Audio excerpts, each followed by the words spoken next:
Teman-teman, percaya gak saking putus asanya Israel menghadapi Iran, mereka sampai harus mengubah narasi mereka dan merayu Ahlus Sunnah untuk berdiri bersama mereka. Lucu sekali. Jadi bayangkan, mereka menggunakan isu sektarian untuk memancing-mancing kita Ahlus Sunnah agar mau berada dalam barisan mereka memerangi Iran yang notabene Syiah. Kita akan bahas dalam konten kita kali ini bersama saya Muhammad Hussein Gaza. Assalamualaikum warahmatullahi wabarakatuh, teman-teman. Episode pertempuran antara Iran dan Israel semakin panas.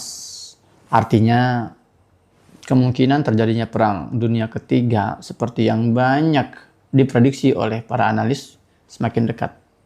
Bagaimana sekarang update-nya, teman-teman? Terakhir yang saya lihat dari beberapa sumber di Timur Tengah, serangan masih belum berhenti. Ini sudah masuk hari ke-9. Baik antara Israel maupun Iran saling jual beli serangan. Iran mengirimkan musayyaratnya, yaitu drone tanpa awaknya, sambil sesekali mengirimkan puluhan bahkan ratusan roket-roket berskala besar dengan kecepatan hipersoniknya. Sementara Israel juga terus mengirimkan jet-jet tempurnya. Dan bantuan dari negara-negara koalisi mereka juga semakin aktif. Di antaranya Amerika, beberapa kali terlihat jet-jet tempur, pesawat-pesawat Amerika ini mendarat di Israel, membawa bantuan-bantuan amunisi dan bahan bakar. Itu menurut sumber-sumber yang kita baca. Begitu juga Cina. Cina juga mulai terus aktif mengirimkan beberapa pesawatnya membawa bantuan-bantuan amunisi termasuk rudal yang memiliki sayap yang dikirimkan ke Iran dalam beberapa hari terakhir ini.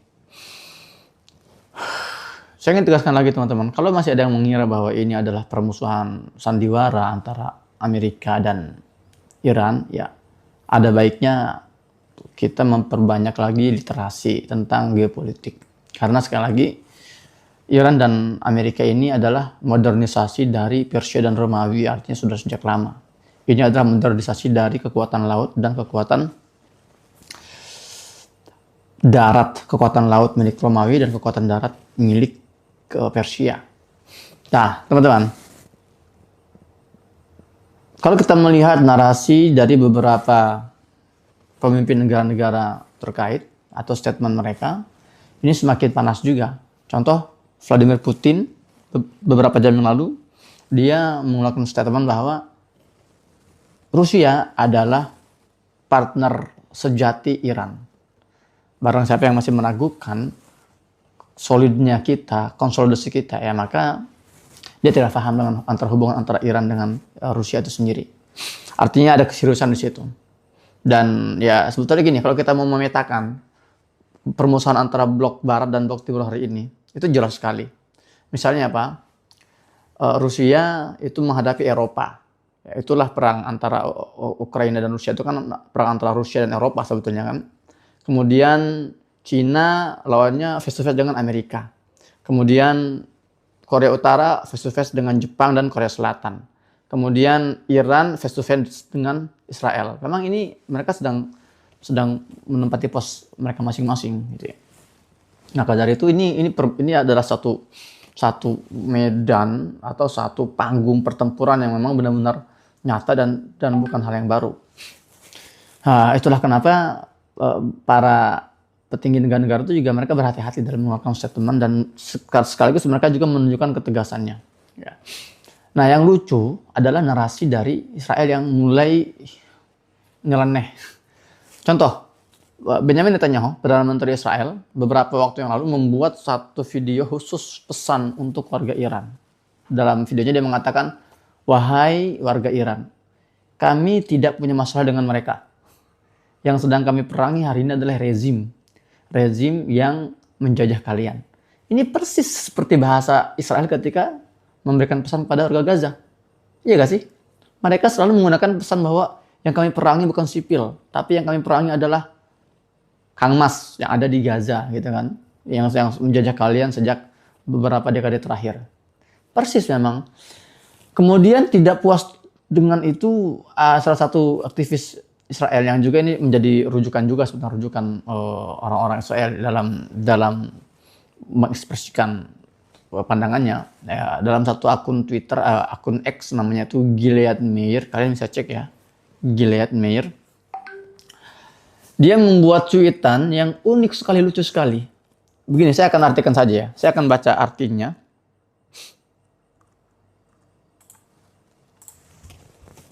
Dia bilang gini.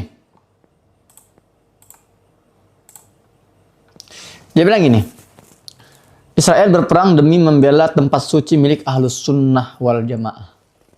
Iran mempersenjatai diri dengan nuklir untuk menghancurkan tempat-tempat suci milik kaum muslimin Sunni. Sadarilah, wahai Ahlus Sunnah, persenjataan mereka memiliki landasan ideologi sejak 1400 tahun yang lalu. Tujuan mereka, maksudnya Iran, tujuan mereka adalah Mekah. Tidak ada yang lain. Sadarilah, wahai Ahlus Sunnah. Luar biasa. Jadi, orang-orang Yahudi ini mereka sudah kehabisan ide. Mereka sudah kehabisan dukungan. Mereka sudah tidak bisa lagi menggunakan bahasa-bahasa atau narasi-narasi Holocaust mereka. Mereka sudah tidak lagi bisa mengeksploitasi air mata buaya mereka, membawa sejarah kelam yang katanya mereka dibantai oleh Nazi dalam proses atau peristiwa Holocaust. Mereka tidak bisa lagi. Bahkan ketika mereka mulai menggunakan narasi-narasi playing victim mereka, itu dunia tidak hanya diam, tapi dunia bahkan mentertawakan. Bahkan mentertawakan, itu serius. Ada satu postingan itu viral, satu orang Israel nangis-nangis di balik itu rumah dia yang hancur. Ya, dia bilang, lihatlah apa yang dilakukan oleh rudal-rudal Iran, misil-misil Iran. Kami menyerang militer-militer Iran sementara mereka menyerang sipil-sipil di Israel. Wahai dunia, ini harus segera dihentikan. Kocak aja. Dan kalian lihat komentar-komentarnya, itu hampir semuanya itu ngetawain dia.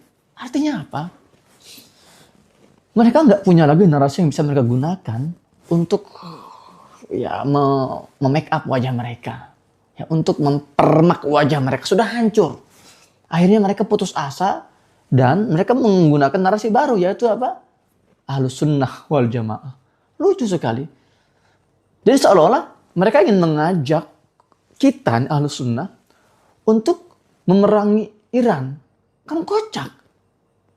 Padahal yang mereka bantai di Gaza itu Ahlus Sunnah. Yang dibantai oleh Israel di Gaza itu Ahlus Sunnah. Nah, sekarang mereka berusaha menggunakan narasi perpecahan Ahlus Sunnah dan Syiah ini untuk membodohi kita. Jadi itu poin pertama, teman-teman.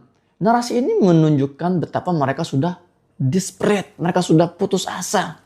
Mereka tidak bisa lagi mengandalkan dunia internasional, termasuk Eropa dan Barat. Kalau pemerintahannya ya masih pro Israel, meskipun sebagian pemerintahan Eropa pun sebagian sudah mulai mengubah narasinya ya. Tapi untuk mayoritas mereka masih mendukung support Israel, terutama Amerika dan Inggris.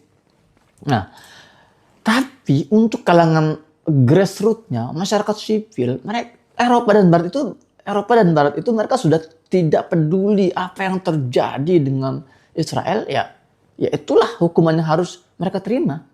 Nah, karena Israel ini sudah melihat tidak mungkin mereka bisa mengais simpati dari Barat, dari dunia internasional, mereka mau membodohi kita dengan narasi Sunni Syiah. Ya, satu, ini menunjukkan putusasaan mereka. Kedua, kalau kita menganalisa dari statement ini atau dari narasi ini, artinya kan terbukti memang selama ini yang menggembar-geborkan konflik Sunni Syiah itu ya mereka juga. Saya bertemu dengan salah seorang aktivis Amerika, namanya Jackson Hinkle. Ketika saya diundang ke Libanon, saya ngobrol di situ, ada rekamannya. Saya tanya ke dia. Jadi teman-teman, Jackson Hinkle ini kalau kalian bisa cek di Twitter ya, Jackson Hinkle. Dia punya jutaan follower di X. Dan dia tuh warga negara Amerika yang diusir dari Amerika. Dia nggak boleh tinggal di Amerika dan dia tinggal di Rusia. Karena begitu vokalnya dia terhadap isu Palestina dan dia sering mengkritisi pemerintahan dia, Amerika Serikat. Maka dia tidak bisa pulang ke Amerika. Nah, saya ngobrol di situ dengan dia. Saya tanya ke Jackson Hinkle nih, menurut ente, Jack, CIA itu memanfaatkan narasi apa ketika beroperasi dalam konflik Suriah misalnya? Saya nanya gitu, dan dia bilang apa? banyak narasi-narasi yang digunakan, banyak faktor-faktor diantaranya adalah narasi tentang Sunni Syiah. Itu diperkuat benar-benar. Ya, media-media mereka juga ingin memberikan satu kesan bahwa memang murni konflik di Suriah itu konflik Sunni Syiah.